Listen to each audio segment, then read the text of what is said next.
Brothers లో ఆషాఢం KG sale మళ్ళీ మొదలైంది. మరెన్నో క్రేజీ ఆఫర్స్ ఖైదీ చేయండి ఆర్ఎస్ బ్రదర్స్.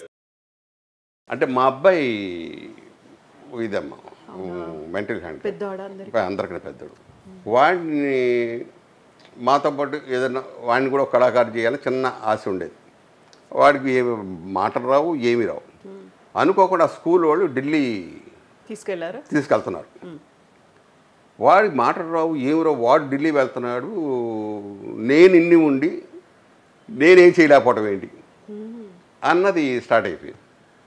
సరే అప్పటికప్పుడు వాళ్ళు ముందే ఒక నెల ముందు చెప్పారు ఈ ప్రోగ్రాం అంతా కూడా మేము చూసుకుంటామండి జాగ్రత్త. అంటే నేను ఈ లోపల ఏం చేశానంటే వచ్చిన కథ ఒకటి అనుకొని ఒక దీంట్లో ఒక చిన్న దీంట్లో 4 కుటుంబాలు, ఆ కుటుంబాల 4 పిల్లలు అలాగే పుడితే వాళ్ళు సాధించి గ్యారంటీ అవార్డు తెచ్చుకుంటారు. దీంట్లో మన నాగబాబు, మురళీమోహన్ కలెక్టర్, సోమయాజులు ఇలా పెద్ద పెద్ద ఆర్టిస్ట్ అందరూ యాక్ట్ చేస్తారు. ఈశ్వరరావు అందరూ ఆల్మోస్ట్ అందరూ యాక్ట్ చేశారు. అప్పుడు నా కోరిక ఏంటంటే ఎలాగైనా సరే నేను నంది తెచ్చుకోవాలి. వాడు ఢిల్లీ వెళ్తే నేను నంది తెచ్చుకోవాలి, నేను అవార్డు తెచ్చుకోవాలి దీని నుంచి అని ఆ కసితో చేస్తే బంగారు నంది వచ్చింది. చిన్న తృప్తి. బట్ వాడు లేకుండా పోయాడు అంతే, అదొకటి. వాడికి ఏమిటంటే ఎండల్లో బాగా క్రికెట్ ఆడిచ్చారు, హాస్పిటల్లో వేశాను మే నెలలో కరెక్ట్గా. వడదెబ్బ, హార్ట్ స్ట్రోక్, స్పాట్ అవుట్. ఎంత ఏజ్ అప్పుడు? అప్పుడు 30 ఉంది. 30 years వరకు అప్పటికి మీరు అదే చెప్పాను నేను.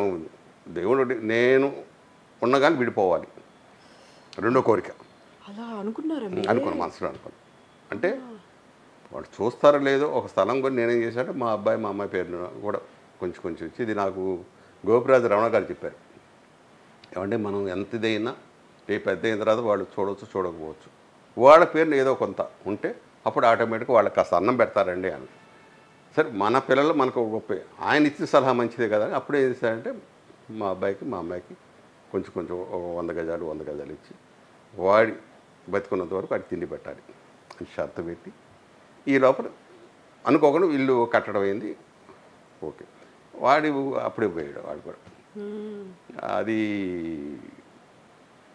అదొకటే కాబట్టి దేవుడిని అప్పుడే అనుకున్నాను నేను ఉన్నా కానీ వీడు పోతే థ్యాంక్స్ చెప్తాను అని, అంతే. అలాగే అది మనకి ఇప్పుడు వింటూ ఉన్నప్పుడు మీరు తలుచుకున్నప్పుడు కూడా అది చాలా బాధాకరమైనటువంటి విషయం. కాకపోతే మన చేతుల్లో ఏం లేదు. ఆడు ఇక్కడే ఎంతసేపు ఇక్కడే పడుకునేవాడు చిన్నప్పుడు, ఆడి గుండెల మీద అలా వేసుకొని. కానీ మా నాన్న అంటుండేవాడు, ఒరే వీడు పెద్ద అయ్యకుంది నువ్వు బిజీ అయిపోతావురా. అప్పుడు అది ఏమీ లేదు నాకు, నీకు మంచి ఇది వద్దురా అన్నాడు. తర్వాత మనకు అనిపించింది మనల్ని ఓదార్పు కోసం ఇలా అంటుంటారులే అనుకునేవాడిని. బట్ నిజం, ఫ్యాక్ట్ కలిసి వచ్చాడు. ఆడు ఉన్నంతకన్నా ఎక్కడ చూసినా డబ్బే, ఎక్కడ చూసినా బంగారు పడగాలి మొత్తం అన్నీ ఏ టు జెడ్. యాక్చువల్గా ప్రాబ్లం ఎందుకు ఎలా వచ్చిందంటారు? అదేనమ్మా ఎండ ఎఫెక్ట్. అంటే నేను అక్కే కూతురు చేసుకున్నాను, అది ఎఫెక్ట్. మనకు అప్పుడు తెలియదు. ఫస్ట్ నుంచి చిన్నప్పటి నుంచే అనుకున్నారు అక్కే కూతురుని ఇవ్వాలని. ఒక సాడ్ ఇన్సిడెంట్స్, వెరీ సారీ మీతో మళ్ళీ వాటి గురించి. సహజం, అది సాగు పుట్టుకలు అనేది కామన్. నిజమే. కాకపోతే మీరు అనుకున్న దేవుడిని కోరుకున్న కోరిక ఉంది చూడండి, అది ఒక తలకు మించి భారం అయిపోయింది. ఇంతకు మించి నేనేం చెయ్యలేను. ప్రపంచం చూస్తున్నాను కదమ్మా, బయట ప్రపంచం చూస్తున్నాను. వాళ్ళు ఎంత సఫర్ అవుతుంటారో, తల్లిదండ్రులు ఎంత సఫర్ అవుతుంటారో బయటికి చెప్పుకోలేరు. బయటికి తీసుకెళ్ళలేరు వాడిని. అది నాకు బాగా ఉండిపోయింది. అందుకని వాడిని సినిమా తీసుకెళ్ళేవాడిని. ప్రతి సినిమాకి వాడిని మీతో పాటు వచ్చేవాడు ప్రతి సినిమాకి తీసుకెళ్ళిపోయేవాడిని. వాడికి డ్రెస్సులు మంచి మంచి డ్రెస్సులు ఇష్టం. ఇప్పుడు మీరు మంచి డ్రెస్ ఇలా వేసుకున్నారు కదా, దగ్గరికి షేక్ అండి చాలా బాగుంది అని ఒక సర్టిఫికేట్ ఇచ్చేస్తుంటాడు. సాధువులంటే మహా ఇది శాస్త్రంగా పడిపోతాడు. సాధువు డ్రెస్ చూస్తే, పోలీసు డ్రెస్ చూస్తే ఇలా అంటాడు, సెల్యూట్ చేస్తాడు. అది మనం చెప్పింది కాదు. మీరు చుట్టాలే ఎవరైనా వచ్చారనుకోండి, వెళ్ళి వాటర్ తీసుకొచ్చి ఇస్తాడు. మిగతా మా పిల్లలు ఎవరికి రాదు, తెలియదు. ఫ్యాను లైటు అన్నీ ఆఫ్ చేసి బయటకు వస్తాడు. రూమ్లో ఎవరు లేకపోతే ఎవరు లేకపోతే ఆడి ఎన్ని సిస్టమ్.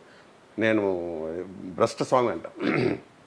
ఆడి చికెను ఫిష్ తినేవాడా? అడుగుతాడు వారానికి 2 సార్లు. వాడికి ఎప్పుడైనా అడిగితే తెప్పించి తినిపి ఇచ్చేవాడు.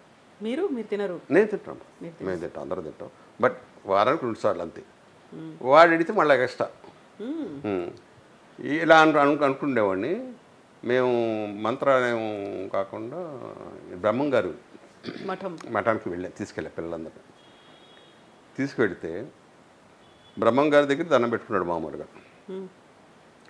సిద్ధయ్య సమాధి ఒకటి పక్కన ఉంటుంది. అది పట్టుకుని ఏడ్చేస్తున్నాడు. మాకు అర్థం కాదు అసలు. ఏడుపు అంటే మామూలు తడిసిపోయింది అదంతా. ఇంత ఏడుపు, ఎక్కి ఏడుపు. పిలుస్తుంటేమో పలకట్ల, హరి అంటున్నాం, పలకట్ల, రావట్ల. వీళ్ళు పట్టుకొని ఇద్దరం, నేను మా లాగి అలా లాగుతున్నాగానే ఏమైంది అప్పుడు అనుకున్నావు ఎక్కడో ఉంది వాసన ఉంది, ఇది సిద్ధయ్య శిష్యుడే ఉంటాడు అప్పట్లో అని అనుకున్నాం. మేము తర్వాత కనెక్ట్ అయ్యాడు అనేది అవి కొన్ని నమ్మాలి మనం, ఇన్సిడెంట్స్. నిజమే, అవును. సో ఆ టైంలో అక్క కూతుర్ని చేసుకోమంటే చేసేసుకున్నారు సినిమాల్లోకి రాకముందే. హీరో అయిపోయానమ్మా. హీరో అయ్యాక మనకు కూడా ఉందిగా. నాకు కూడా ఇష్టం, అక్క కూతురు అంటే ఇష్టం. సినిమా ఇండస్ట్రీకి వచ్చారు బోల్డ్ అంతమంది హీరో హీరోయిన్లో లేకపోతే ఆర్టిస్ట్లో మ్యాక్సిమం ట్రై చేసిన వాళ్ళు ఉన్నారు. కానీ నాకు ఎంతసేపటికి మా ఆవిడే నాకు అంతగత్తే, వీళ్ళు కాదు అసలు రారు. న్యాచురల్ బ్యూటీ అక్కడ కనిపిస్తోంది. ఇంకోటి ఏంటంటే ఎక్కువ వీళ్ళతో మాట్లాడేవాడు కాదు. సీన్స్ ఉన్నా, లవ్ సీన్స్ ఉన్నా, ఏమున్నా సరే మెకానికల్ మావిడే అనేది. ఏంటి అది ఏదో బొమ్మలాగా లవ్ సీన్లో కూడా అలాగున్నా, థియేటర్లున్నా ఏమున్నా అస్సలు. ఎంత ఏజ్ గ్యాప్ మీ ఇద్దరికి అప్పుడు? మాకు 23 అమ్మ నాకు అప్పుడు, తనకి 18. Okay, 5 years. 19, అది 18, 19 తేడా. బాగా వైట్ తెలుపు చాలా బాగుంటుంది మీకంటే. అబ్బో చాలా, నేను ఆపడాను, చాలా అందగత్త. Okay okay. సో మీరు అప్పటికి హీరో అయ్యారు, ఇండస్ట్రీలోకి వచ్చారు, అయిన తర్వాత పెళ్ళి అయింది. మీరు యాక్చువల్గా నాన్ వెజ్ ఇవన్నీ అంటే ఇప్పుడు 75 years, మీరు చెన్నైకి వచ్చి ఆల్మోస్ట్ 65 ఏళ్ళు అవుతోంది కదా. ఒక్కసారి ఇలా వెనక్కి వెళ్ళి చూసుకుంటే అప్పటికి ఇప్పటికి బోల్డ్ అని మార్పులు చెన్నైలో వచ్చాయి, ఫిల్మ్ ఇండస్ట్రీలో వచ్చాయి, మీలో వచ్చాయి, ఇన్ని మార్పులు వచ్చాయి కదా.